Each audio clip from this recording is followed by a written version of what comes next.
Pre-menopause, perimenopause, menopause आणि post menopause हे 4 stages असतात. प्री-मेनोपॉज म्हणजे सगळ्याच रिप्रोडक्टिव्ह एजमध्ये 35च्या पुढच्या सगळ्याच बायका मेनोपॉज येईपर्यंत. पेरीमेनोपॉज म्हणजे पिरियड मेनोपॉज येण्याच्या आधीचे साधारण 3 ते 5 वर्ष आणि मेनोपॉज आल्यानंतरचं 1 वर्ष, ह्या काळाला पेरीमेनोपॉज असं म्हणतं. आणि हा जो मेनोपॉजचा आपण त्रास म्हणतो हा मॅक्झिमम या पेरीमेनोपॉज या काळातच दिसतो. मेनोपॉज म्हणजे जसं आपण म्हटलं की शेवटची पाळी आली आणि त्याच्या पुढे वर्षभर पाळी आली नाही, म्हणजे याला आपण मेनोपॉज म्हणतो. आणि पोस्ट मेनोपॉज म्हणजे ह्याच्या पुढची सगळी आपल्या आयुष्याची वर्ष, जी आपण जितकी वर्ष जगू तितकं हे पुढचं पोस्ट मेनोपॉज झालं. आणि जर आपण एखाद्या बाईचं आयुष्य बघितलं तर ती 30 ते 35 वर्ष ही पिरियड्समध्ये घालवत असते. म्हणजे लाईक पिरियड्स तेव्हा 30 ते 35 वर्ष येत असतात, पण ॲक्च्युली मुख्य आयुष्य, कारण आता आपण 80 ते 90 वर्षापर्यंत तर जगणारच आहोत की नाही, तर आपलं मेन आयुष्य जे आहे ते पोस्ट मेनोपॉझल किंवा मेनोपॉज अचीव झाल्यानंतरच्या एजमध्ये किंवा त्या स्टेटमध्ये जाणार असतं. तर त्यामुळे बायकांनी मेनोपॉजची तयारी आणि मेनोपॉजची जी पुढचे, म्हणजे असं नाही आहे की मेनोपॉज झाला म्हणजे संपलं आता, कारण you actually have a very long span of time, की म्हणजे आपल्याला एक 40-45 वर्ष काढायची आहेत. आणि त्यामुळे त्याच्याकडे जर तुम्ही लक्ष नाही दिलं, म्हणजे rather you must pay attention to that, कारण ती 40-45 वर्ष जी आहे 40 नंतरची ती आपल्याला हेल्दीच म्हणजे पद्धतीनं घालवायची आहेत की नाही. म्हणजे जसं यंग असताना आपल्याला यंग असण्याचा बेनिफिट असतो, पण नंतर जो आहे तेव्हा पण त्याची पण आपण तयारी केलीच पाहिजे. तर जसं तुम्ही आपण रिटायरमेंट प्लॅनिंग करतो, फायनान्शियल प्लॅनिंग करतो रिटायर झाल्यानंतर, तसंच हे मेनोपॉझल प्लॅनिंग पण करा. पहिली गोष्ट ही आहे की जेव्हा केव्हा कोणत्याही बाईचा पिरियड डिले होतो तेव्हा प्रेग्नन्सीचा विचार केलाच पाहिजे, की असं अजिबात नाही आहे की मेनोपॉज जवळ आलाय म्हणजे प्रेग्नन्सी नाही राहू शकत. तर फर्स्ट थिंग जे ॲज अ गायनेकोलॉजिस्ट कोणतेही डॉक्टर विचारतात किंवा बघतात ही प्रेग्नन्सी. त्याच्यानंतर आता जस्ट थोडे प्रोलॉंग व्हायला लागलेत पिरियड्स, पण अदरवाईज फ्लो चांगला असेल किंवा हेवी खूप जास्त नसेल किंवा तिला त्याचा त्रास जास्त होत नसेल तर we can just let it be आणि आपण ऑब्झर्व करू शकतो. पण काही बायकांना काय होतं की 2 महिन्यांनी पिरियड आला तर ती 15 दिवस पिरियड चालूच राहतात किंवा हेवी खूप फ्लो होतोय, ब्लीडिंग क्लॉट्स जात आहेत.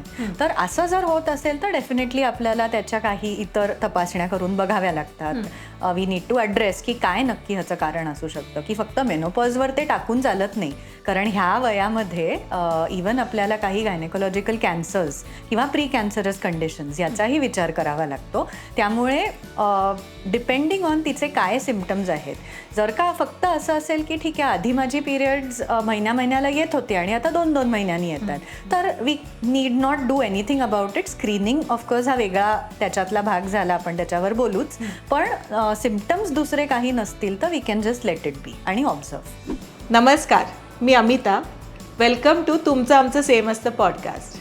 या पॉडकास्टवर आपण आहार, आरोग्य आणि रोजच्या जीवनातले छोटे किंवा मोठे पण महत्त्वाच्या विषयांवर चर्चा करतो. आज आपल्याबरोबर आहेत डॉक्टर मानसी नारळकर. वेलकम टू तुमचं आमचं सेम असतं पॉडकास्ट मानसी. थँक्यू. मानसी नारळकर ह्या स्त्रीरोग तज्ज्ञ आहेत आणि त्यांची पुण्यात प्रॅक्टिस आहेत, आणि आज आपण त्यांच्याबरोबर मेनोपॉज या विषयावर चर्चा करणार आहोत.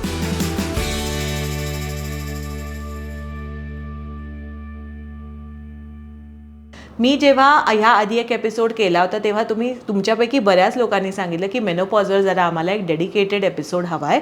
तर त्यामुळे आज आम्ही डॉक्टर मानसी यांना घेऊन आलो आहोत ह्याच विषयावर चर्चा करायला. आता मानसी, मेनोपॉजबद्दल जेव्हा आपण बोलतो तर तेव्हा एक खूप गंमत अशी आहे, म्हणजे की लोकांचं, स्त्रियांचं आरोग्य जेव्हा आपण त्याबद्दल बोलतो तर तेव्हा जास्त लक्ष हे प्रेग्नन्सी किंवा म्हणजे तुम्ही गरोदर राहू शकताय की नाही, किंवा पिरियड्स, आता PCOS ह्या विषयांवर जास्त लक्ष जायला लागलंय. पण हा मेनोपॉजचा जो प्रकार असतो, की म्हणजे ज्याचा बरेच वेळा मेनोपॉजचा त्रास असं म्हणतात, की जो प्रत्येक स्त्रीला होणार असतो. म्हणजे आपल्या देशात आज 44 crores एवढ्या बायका आहेत ह्या एज ग्रुपमधल्या, 15 to 64 years ह्या एज ग्रुपमधल्या. आणि जरी एखादी स्त्री गरोदर राहिली की नाही तरी सुद्धा तिला मेनोपॉज ह्याच्या थ्रू म्हणजे मेनोपॉज हे होणारच आहे, ह्या फेजमधनं जावं लागणारच आहे. तर असं असताना व्हॉट डू यू फील की म्हणजे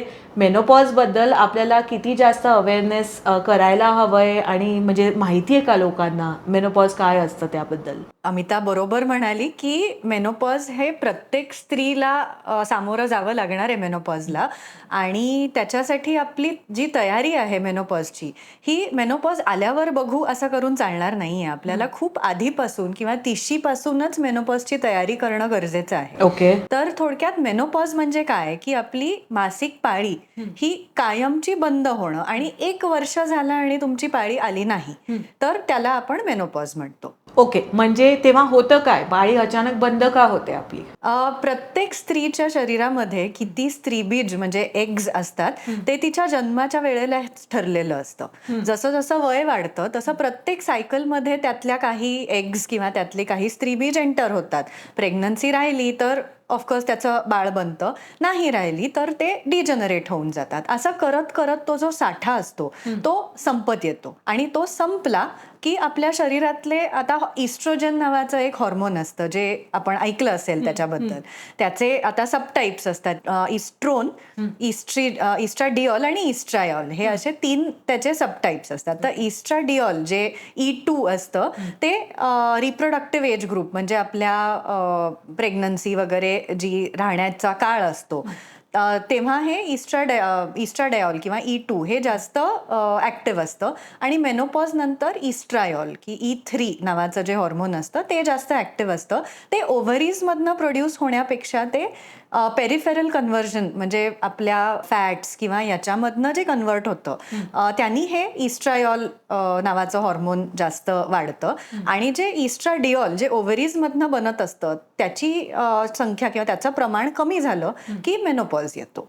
अच्छा, पण मग जसं मेनोपॉज येतो की म्हणजे जेव्हा ते अंडी जी आहेत म्हणजे ती जेव्हा संपतात आपल्या ओव्हरीजमध्ये जी असतात ती, पण आपण असं काही करू शकतो का की ज्यांनी ती पटकन संपणार नाहीत किंवा ती वाढवता येतील किंवा असं, म्हणजे व्हॉट आर द डिटर्मिनंट्स की ज्याच्यानी ही अंडी संपतायत? असं म्हणजे 40 वर्षापर्यंत किंवा 45 वर्षापर्यंत पुरतील एवढीच असतात का ती? ते आता प्रत्येक स्त्रीला हे किती एग्ज आहेत हे वेगळं वेगळं असतं किंवा तुझी आणि माझी किंवा इतर कोणाचीही सेम नसतात. जेनेटिक हा एक खूप महत्वाचा त्याच्यामध्ये कंपोनंट असतो की साधारण आपल्या आईची किंवा आपल्या मोठ्या बहिणीची पाळी ज्या एजला संपते साधारण त्याच एज मध्ये आपली थांबणं अपेक्षित आहे.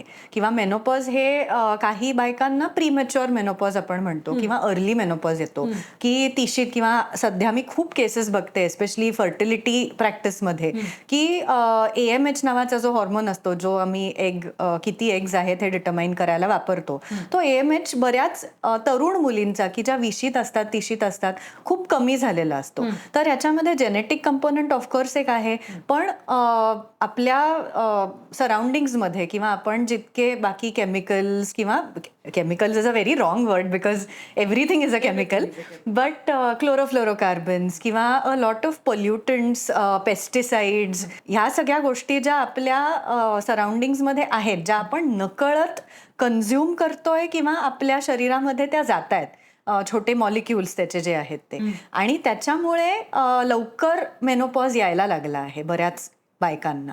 आणि म्हणजे असं आता हा अगदी वैयक्तिक प्रश्न मी तुला विचारतीये, असे काही टेस्ट असतात का? म्हणजे आता मी 40 वर्षाची आहे त्यामुळे मला पण आता जसं तू म्हणाली की तसं मेनोपॉजची तयारी अर्थात खूप आधीच करायला पाहिजे, जशी थँकफुली मला माहीत असल्यामुळे मी केली आहे किंवा म्हणजे ती तयारी काय त्याबद्दल पण आपण बोलूया ऑफकोर्स.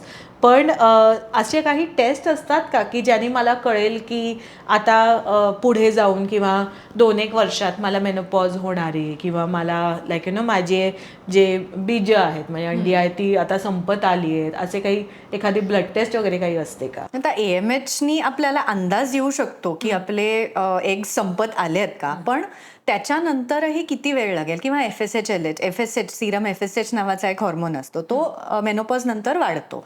तर यांनी आपल्याला, किंवा इस्ट्राडिऑल, ह्याची आपण लेवल बघतो. पण हे सगळे मेनोपॉज नंतर, किंवा समजा एक 6-8 महिने पाळी आली नाही तर हा खरंच मेनोपॉज आहे का, अजून काही आपण विचार केला पाहिजे, हे बघण्यासाठी ते वापरणं जास्त योग्य आहे.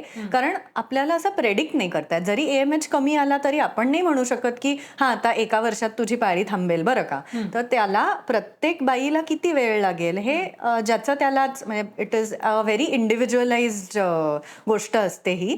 त्यामुळे प्रेडिक्टिव्ह टेस्ट अनफॉर्च्युनेटली अशी नाही आहे की इतक्या अरे चला आता 6 महिन्यात मेनोपॉज येणार. अच्छा, म्हणजे असं कारण हल्ली बरेच स्क्रीनिंग असतात ना, विमेन्स हेल्थ स्क्रीनिंग वगैरे, किंवा 40+ विमेन्ससाठी पण आपण कुठल्या चांगल्या लॅब वगैरे मध्ये गेलो तर तरी ते आपल्याला पॅकेज देतात की म्हणजे like some of it also include some cancer screening, पण असे ब्लड टेस्ट वगैरे पण असतात त्याच्यात. तर पण म्हणजे यू आर सेइंग की ते करून तुम्हाला असं काही खात्रीनं आपल्याला सांगता नाही येणार की तुम्हाला 6 महिन्यात का 2 वर्षात मेनोपॉज अचीव्ह होणार आहे, हे सांगता नाही. बरं, पण मग आता मेनोपॉजचे TC पासून सुरुवात करायला पाहिजे त्याच्यासाठी, जसं तू म्हणालीस, तर त्याचे म्हणजे काही एक तर स्टेजेस काही असतात का, म्हणजे आणि काय सिम्पटम्स काय असतात, म्हणजे मला आता मेनोपॉजचा त्रास ज्याला म्हणतात तर, किंवा सिम्पटम्स ज्याला म्हणतात, ते काय असतं? Okay, so pre menopause, perimenopause, menopause आणि पोस्ट मेनोपॉज, हे 4 स्टेजेस असतात. प्री मेनोपॉज म्हणजे सगळ्याच रिप्रोडक्टिव्ह एज म्हणजे 35च्या पुढच्या सगळ्याच बायका मेनोपॉज येईपर्यंत. पेरीमेनोपॉज म्हणजे पिरियड मेनोपॉज येण्याच्या आधीचे साधारण 3 ते 5 वर्ष आणि मेनोपॉज आल्यानंतरचं 1 वर्ष, हे ह्या काळाला पेरीमेनोपॉज असं म्हणतं. आणि हा जो मेनोपॉजचा आपण त्रास म्हणतो हा मॅक्झिमम या पेरीमेनोपॉज या काळातच दिसतो. मेनोपॉज म्हणजे जसं आपण म्हटलं की शेवटची पाळी आली आणि त्याच्या पुढे वर्षभर पाळी आली नाही, म्हणजे याला आपण मेनोपॉज म्हणतो. आणि पोस्ट मेनोपॉज म्हणजे ह्याच्या पुढची सगळी आपल्या आयुष्याची वर्ष, जी आपण जितकी वर्ष जगू तितकं हे पुढचं पोस्ट मेनोपॉज झालं. एक फन फॅक्ट इथे की आत्ताच आम्ही हे रेकॉर्डिंग सुरू करायच्या आधी म्हणजे त्याची चर्चा करत होतो की आपण सगळे ना पिरियड्स वगैरेला जास्त महत्त्व देतात, किंवा पाळी येते की नाही, किंवा पाळीचा त्रास वगैरे.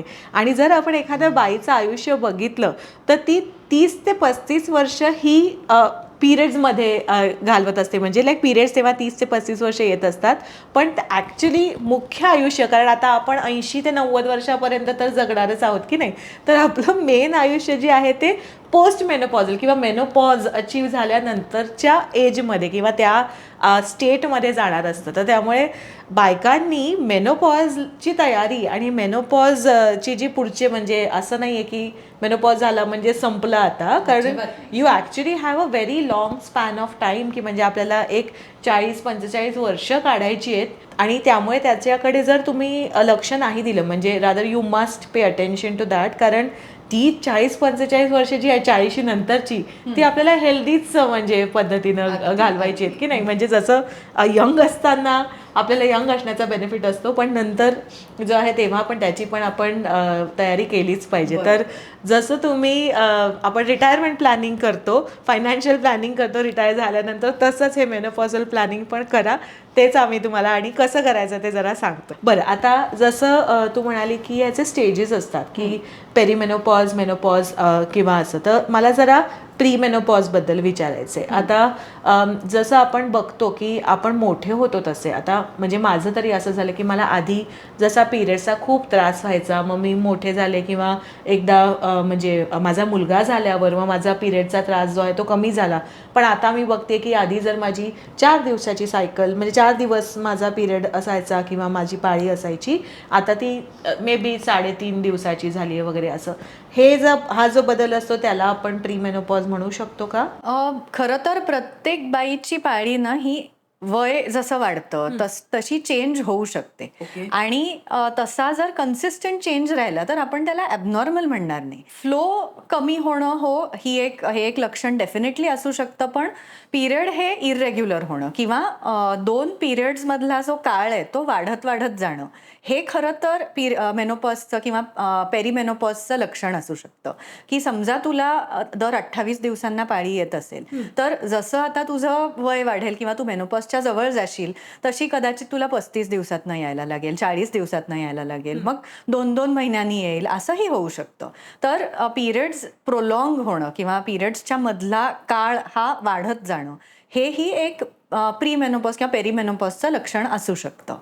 ओके, मग आता मी 40 वर्षाची आणि माझा पिरियड किंवा से नेक्स्ट इयर जर मला 2 महिन्यानंतर किंवा 2 महिने पाळी आलीच नाही आणि मग अशा वेळी जेव्हा पेशंट येतात तर तेव्हा तुम्ही त्यांना काय सांगता, म्हणजे ॲज गायनेकोलॉजिस्ट, की मग तुम्ही त्यांना काही औषध दिलं जातं का हे असं होतंच, ह्या मेनोपॉजचा भाग आहे असं, म्हणजे what are the factors in that? पहिली गोष्ट ही आहे की जेव्हा केव्हा कोणत्याही बाईचा पिरियड डिले होतो तेव्हा प्रेग्नन्सीचा विचार केलाच पाहिजे. की असं अजिबात नाही आहे की मेनोपॉज जवळ आलाय म्हणजे प्रेग्नन्सी नाही राहू शकत. तर फर्स्ट थिंग जे ॲज अ गायनेकोलॉजिस्ट कोणतेही डॉक्टर विचारतात किंवा बघतात ही प्रेग्नन्सी. त्याच्यानंतर आता जस्ट थोडे प्रोलॉंग व्हायला लागलेत पिरियड्स पण अदरवाईज फ्लो चांगला असेल किंवा हेवी खूप जास्त नसेल किंवा तिला त्याचा त्रास जास्त होत नसेल तर we can just let it be आणि आपण ऑब्झर्व करू शकतो. पण काही काही बायकांना काय होतं की 2 महिन्यांनी पिरियड आला तर ती 15 दिवस पिरियड चालूच राहतात किंवा हेवी खूप फ्लो होतोय, ब्लीडिंग क्लॉट्स जात आहेत. तर असं जर होत असेल तर डेफिनेटली आपल्याला त्याच्या काही इतर तपासण्या करून बघाव्या लागतात. वी नीड टू ॲड्रेस की काय नक्की ह्याचं कारण असू शकतं. की फक्त मेनोपॉजवर ते टाकून चालत नाही, कारण ह्या वयामध्ये इवन आपल्याला काही गायनेकोलॉजिकल कॅन्सर्स किंवा प्री कॅन्सरस कंडिशन्स याचाही विचार करावा लागतो. त्यामुळे डिपेंडिंग ऑन तिचे काय सिम्पटम्स आहेत. जर का फक्त असं असेल की ठीक आहे आधी माझी पिरियड्स महिन्याला येत होती आणि आता 2-2 महिन्यांनी येतात तर we need not do anything about it. Screening of course हा वेगळा त्याच्यातला भाग झाला, आपण त्याच्यावर बोलूच. पण सिम्पटम्स दुसरे काही नसतील तर we can just let it be आणि ऑब्झर्व. Okay, all right. आणि मग जसं आता एक तर झालं, जसं तू म्हणाली की पिरियडचा जो म्हणजे गॅप आहे त्याच्यातली 2 पिरियडमध्ये ती वाढत जाते. दुसरे काय सिम्पटम्स असू शकतात पेरिमेनोपॉजमध्ये? तर दुसरे सिम्पटम्स म्हणजे हॉट फ्लॅशेस. हॉट फ्लॅशेस म्हणजे प्रचंड गरम होतं आणि बाकीच्यांना कोणालाही गरम होत नसतं, असं आपल्याला गरम होतंय, पंखा पाहिजे. किंवा बऱ्याच बायका फ्रीजचं दार उघडून, फ्रीझरचं दार उघडून त्याच्या आत डोकं घालून किंवा गार वारं AC मध्ये गेल्यावर जसं आपल्याला छान वाटतं तसं त्यांना करावं असं वाटतं. की बऱ्याचदा बाकी घरातले सगळे स्वेटर घालून असतात पण त्या बाईला गरम होत असतं. तर गरम हे कायम होणं किंवा कायम होत असतं असं नाहीये. त्याचे काही फ्लॅशेस की for a short period of time की आत्ता मला खूप गरम होत आहे हे होऊ शकतं. दुसऱ्या गोष्टी म्हणजे इवन कार्डिओव्हॅस्क्युलर की oestrogen has a protective effect on a lot of other systems also, including आता ठीक आहे कार्डिओव्हॅस्क्युलरचं आपण नंतर बोलू, आधी आपण जे सिम्पटम्स बोलतोय की सेक्स ड्राईव्ह कमी होणं, वजायनल ड्रायनेस वाढणं, कारण इस्ट्रोजेन हे वजायनल हेल्थ किंवा बेसिकली जे मॉइश्चर किंवा नॅचरल सिक्रिशन्स जे येतात तिथे त्याला रिस्पॉन्सिबल असतात. तिकडच्या किंवा आपल्या साध्या आपल्या त्वचेची सपलनेस आपण ज्याला म्हणतो की आता आपला हात बघितला आणि आपल्या आजीचा हात बघितला, त्याच्या स्किनमध्ये मी नेहमी बघायचे माझ्या आजीचा हात की अशी छान पातळ आणि तिची स्किन असायची आणि मला नेहमी आश्चर्य वाटायचं की तिच्या हातामध्ये आणि माझ्या हातामध्ये किती फरक येतं. Exactly these changes also happen inside the वजायना.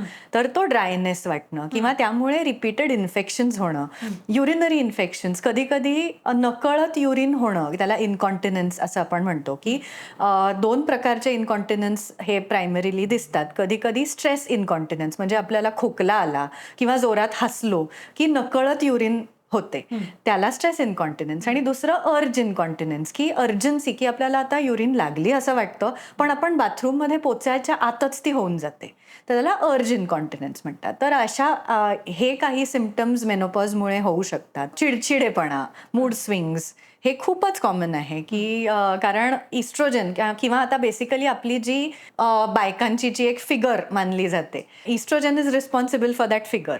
तर ती फिगर आपली जाणं किंवा रादर जी अशी कंबर बेसिकली आर ग्लास फिगर ज्याला आपण म्हणतो, I know we are the wrong. म्हणजे माझी आई म्हणायची म्हणजे कमरेचा कमरा झाला.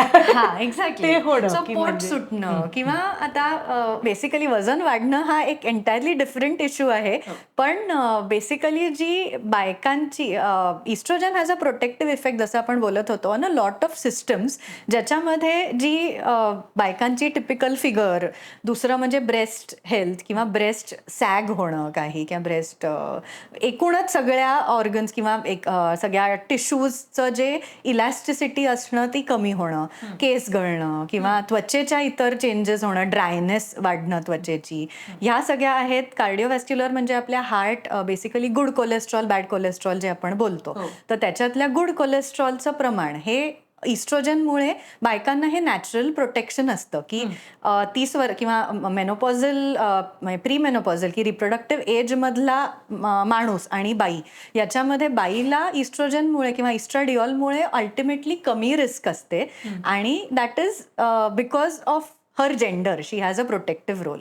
पण हे इस्ट्राडिओलची लेवल जेव्हा कमी होते तेव्हा तिची risk as much as a male of that age अशी होऊन जाते. म्हणजे बेसिकली आपले गुड कोलेस्ट्रॉलचं प्रमाण कमी होणं, करोनरी आपल्या बेसिकली आर्टरीज ज्या असतात, रक्तवाहिन्या असतात, त्याच्या आतमध्ये फॅट डिपॉझिशन व्हायला लागतं आणि त्याच्यामुळे त्या नॅरो व्हायला लागतात. त्यामुळे हार्ट अटॅक ज्याला आपण म्हणतो त्याची संख्या वाढते. हे जे सगळे म्हणाले ते तर आहेतच सिम्पटम्स, पण अजून जसं यू ऑलरेडी मेन्शन्ड की गुड कोलेस्ट्रॉल कमी होतं, पण त्याचबरोबर LDL कोलेस्ट्रॉल की ज्याला युजली बॅड कोलेस्ट्रॉल म्हणतात, although it's a very wrong definition, सगळंच कोलेस्ट्रॉल आपल्याला गरजेचं असतं, पण LDLच्या लेवल्स तुमच्या नकळत वाढणं की म्हणजे तुम्ही बाकी काही असंच लाईफस्टाईलमध्ये चेंजेस नाही केलेत पण LDL तुमचं थोडंसं वाढायला लागलं आहे, किंवा जसं तू म्हणालीस तसं की कमरेभोवतीचं जे फॅट आहे ते वाढायला लागणं. So even keeping your lifestyle same, तुमचं जे विसरल फॅट आहे तर ते वाढायला लागतं. आणि it's not just abdominal fat but visceral fat पण वाढायला लागतं.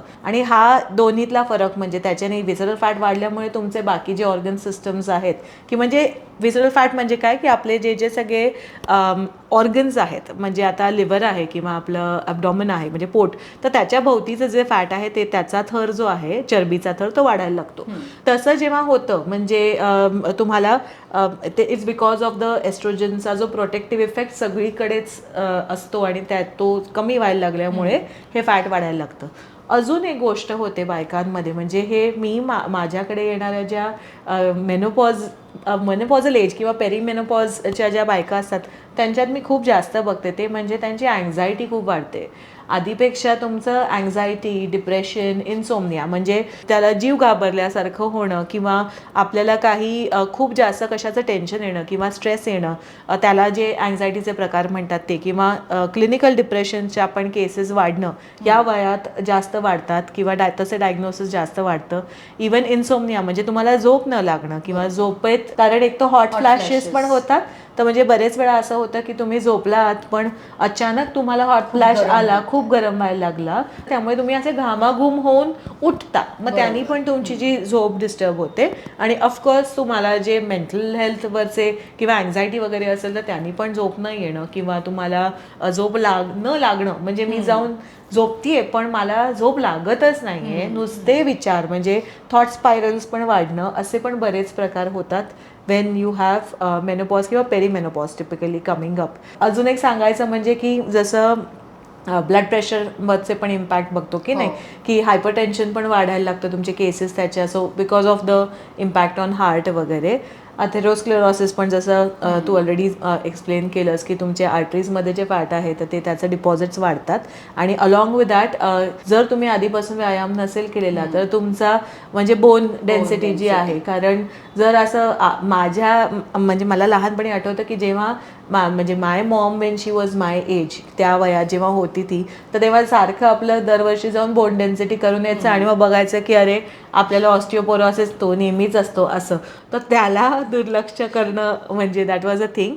पण इथे एक सांगू इच्छिते की बायकांचा आपल्याला जर असं वाटत असेल की म्हणजे पुस्तकांमध्ये वगैरे पण आपण बघतो की 30 वर्षाच्या पुढून आपली हाडं जी आहे ती नुसती ठिसूळच होत जातात, असं नाही आहे. लेटेस्ट रिसर्च हे दाखवतं की जर बायका आपण पूर्ण वेळ व्यायाम करत राहिलो आणि आपण जर आपलं डाएट नीट ठेवलं तर आपल्याला इवन पोरस झालेले, म्हणजे जर तुमची हाडं ठिसूळ झालेली असेल तर त्याला पण परत तुम्हाला स्ट्रॉंग करता येतं व्यायाम करून, because bone deposition can happen, especially जर तुम्ही अधूनमधून स्ट्रेंथ ट्रेनिंग करत असाल तर. कारण नाही तर ते पण आपल्याला प्रॉब्लेम्स दिसतात की म्हणजे फ्रॅक्चर्सचं इन्सिडेन्स वाढणं किंवा हाड वाढणं, नाही का, टाचेचं हाड वाढणं वगैरे, म्हणजे ते जे स्केलेटोमस्क्युलर सगळे ॲबनॉर्मलिटीज व्हायला लागतात तर त्याही होतात in this age. All right, very nice. आपण आता खूप डिटेल्समध्ये सिम्पटम्स सगळे डिस्कस केले, पण आता let me come back to म्हणजे आपल्याला जर आता अंडरस्टूड की हे सगळं जे आहे ओके हे मला नको आहे, ओके, ह्याच्यातून काही आपल्याला मार्ग आहे का? म्हणजे जेव्हा आपण म्हणतोय की 30शीपासून तुम्ही मेनोपॉजसाठीची तयारी सुरू करा, तर म्हणजे काय? हे बोर्डाची परीक्षेची तयारी केल्यासारखंच आहे की नाही प्रकार? तर नक्की करायचं काय? अगदी बरोबर. तर ॲज यू राईटली सेड मगाशी की न्यूट्रिशन आणि एक्सरसाइज ह्या दोन्ही गोष्टी जर आपण ऑन ट्रॅक ठेवल्या आणि त्या अचानक आता मेनोपॉज येणार म्हणून मी याची तयारी करते तर असं नाही, पण सुरुवातीपासूनच जर आपण सवय ठेवली शरीराला याची, healthy eating and good lifestyle म्हणजे ॲक्टिव्ह लाईफस्टाईल, तर यातले बरेच आपले इश्यूज कमी होऊ शकतात किंवा सिम्पटम्स कमी होतात. मेनोपॉजचा जो त्रास होतो तो कमी होतो आणि the transition between perimenopause and menopause हे स्मूथली जातं. ऑफकोर्स गायनेकोलॉजिकल किंवा ब्लिडिंग कोणाला कसं होईल किंवा कोणाला हेवी होईल किंवा बेसिकली कॅन्सर्स सुद्धा they might not be preventable exactly. Screening करून आपण लवकर हे करू शकतो, but also there are incidences की हाय इस्ट्रोजन लेवल किंवा अनअपोज इस्ट्रोजन जसं PCOS मध्ये होतं आणि ओबेसिटी, हायपरटेन्शन, डायबिटीस आणि कॅन्सर्स, एंडोमेट्रियल कॅन्सर्स ह्याचं लिंक आहे. So there are studies which have shown की विमेन ज्या तरुण वयामध्ये ज्यांचे पिरियड्स इरेग्युलर असतात किंवा ज्यांच्या बॉडीमध्ये अनअपोज्ड इस्ट्रोजन लेवल्स असतात त्यांना आणि ज्या ओबीज असतात, ज्यांना हाय ब्लड प्रेशर, आपण ज्याला लाईफस्टाईल बेस्ड डिझिजेस म्हणतो, तर त्या असतील तर नंतर पोस्ट मेनोपॉझल सुद्धा गर्भाशयाच्या आतल्या अस्तराचा कॅन्सर याची रिस्क त्यांच्यामध्ये वाढते.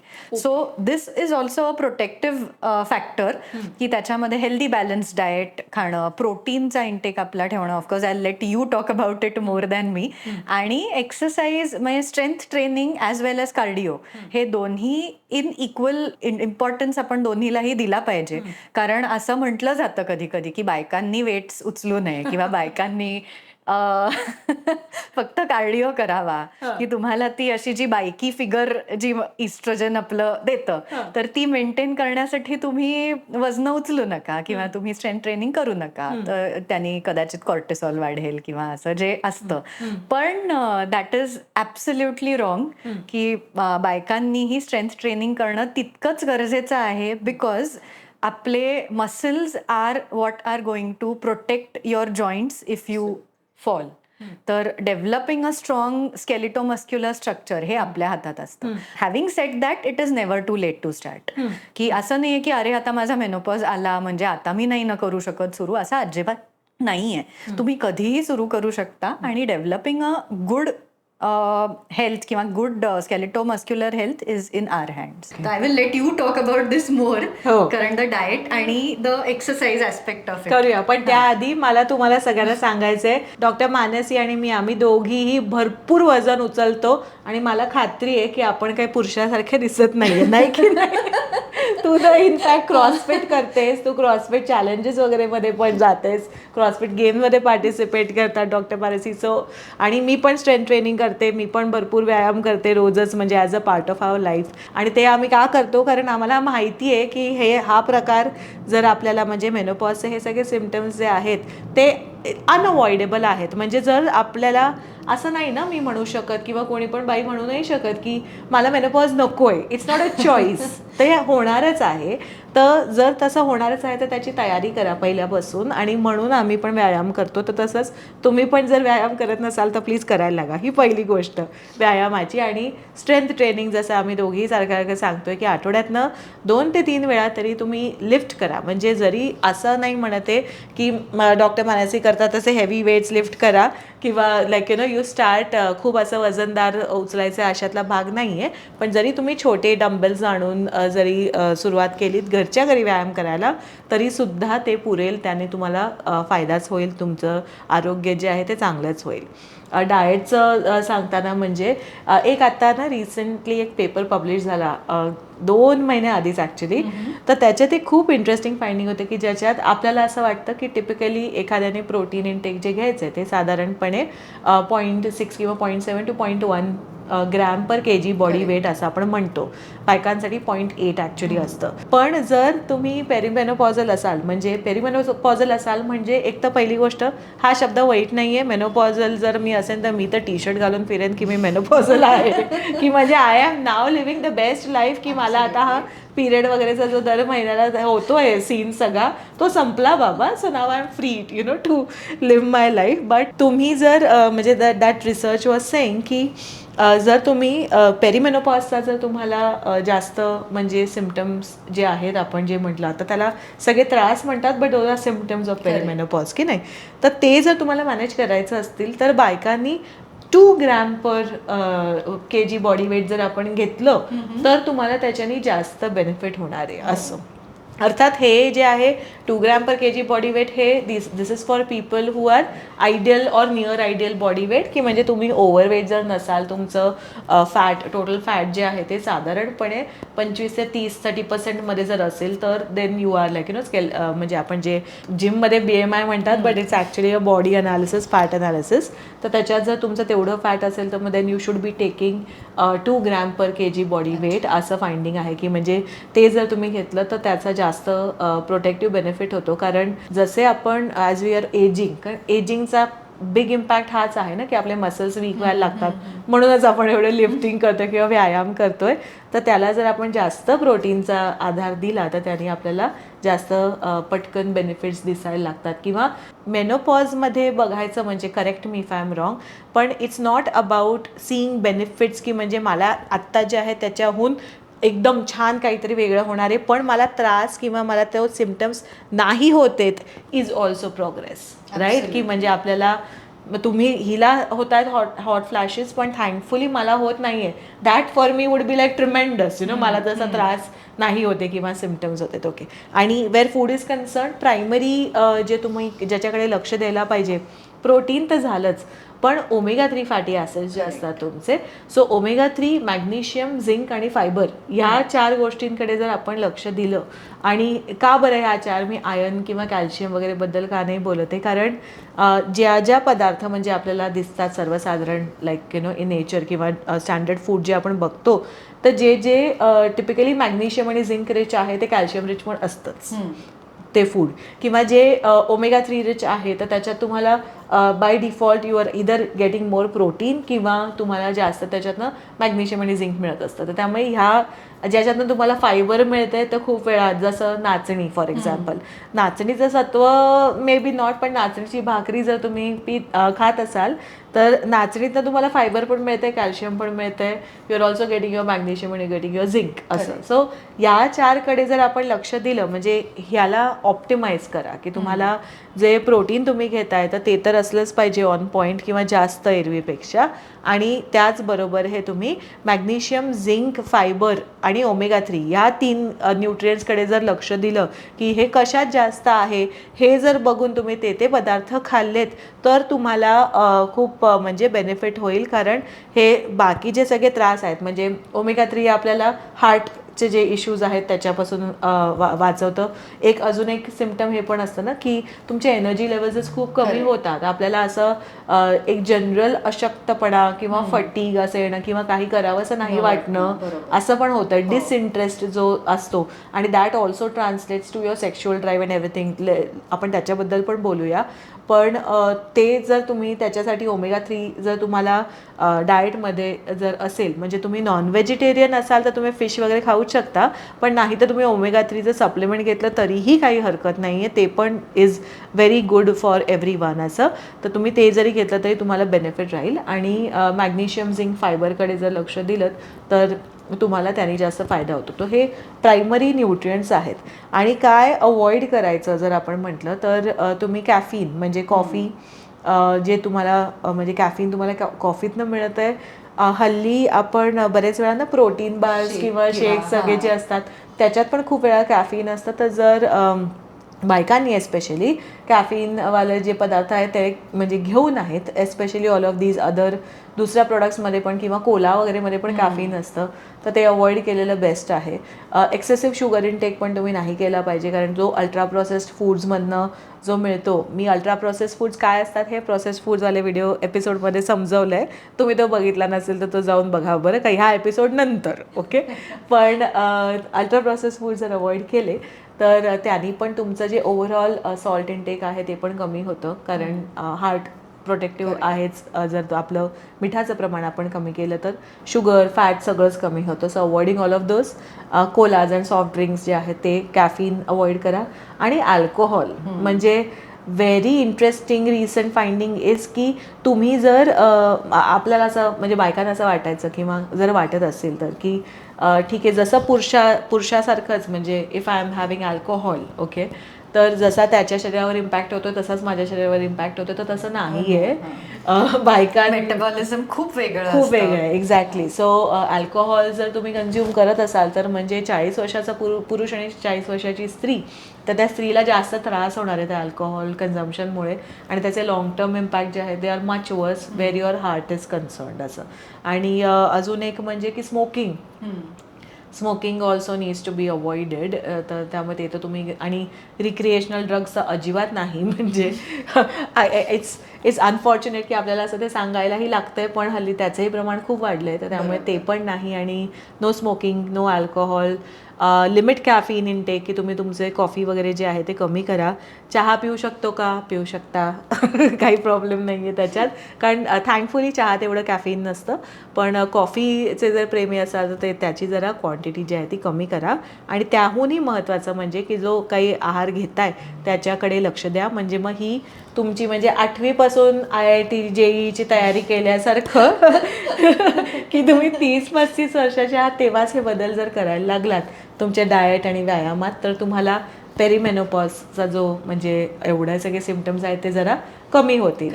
हां, म्हणजे कारण असं नाही आहे की नो वन कॅन प्रेडिक्ट ना याच्यात, म्हणजे मी हे सगळं करून पण मला सगळे सिम्पटम्स होऊ शकतात असं. पण जर मी हे मॅनेज केलेलं असेल तर त्याची सिव्हिरिटी जी आहे ती कमी असते. म्हणजे तेवढं जरा मला. आणि hydration which is very very important. Adequate पाणी पिणं, कारण ही गोष्ट आपण अनेकदा निग्लेक्ट करतो की आणि अनफॉर्च्युनेट सिच्युएशन अशी आहे की बऱ्याचदा बायकांना बाहेर गेले की टॉयलेट्स अवेलेबल नसतात, आणि त्या भीतीने बऱ्याचदा खूप कमी आपण पाणी पितो, आणि त्याचाही इम्पॅक्ट याच्यावरही होतो आणि इन जनरल ऑर्गन सिस्टम्सवर होतोच. पण adequate hydration depending on your activity levels, आपलं बाकी घाम किती येतोय किंवा how much water you are losing, to give you a guideline की आपण किती पाणी प्यायला पाहिजे दिवसातनं, तर आपली युरिन जी होतीये ती क्लिअर की आयदर लाईट येलो किंवा पाण्यासारखी अशी होईपर्यंत आपण पाणी प्यायला पाहिजे. डार्क येलो युरिन होत असेल याचा अर्थ की आपण डिहायड्रेटेड आहोत. तर प्रत्येक बाईला वेगळ्या प्रमाणात लागू शकतं ते, कारण काहींना घाम जास्त येतो त्यामुळे त्यांचं वॉटर लॉस, इनसेन्सिबल वॉटर लॉस ज्याला आपण म्हणतो तो जास्त असतो. अशा पद्धतीने पाणी पित राहणं, आणि पाणी is pani, pani is not Pepsi or Coke. Liquid intake should be in the form of pani and not in the form of chaha coffee किंवा या सगळ्या गोष्टी.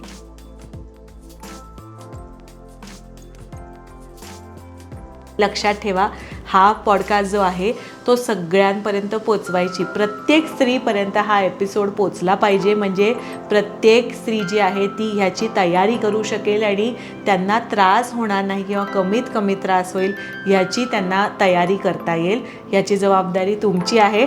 तर असंच हे लाईक, शेअर, सबस्क्राईब करा, सगळ्यांपर्यंत पोचवा, आणि लक्षात ठेवा नेहमीच तुमचं आणि आमचं सेम असतं.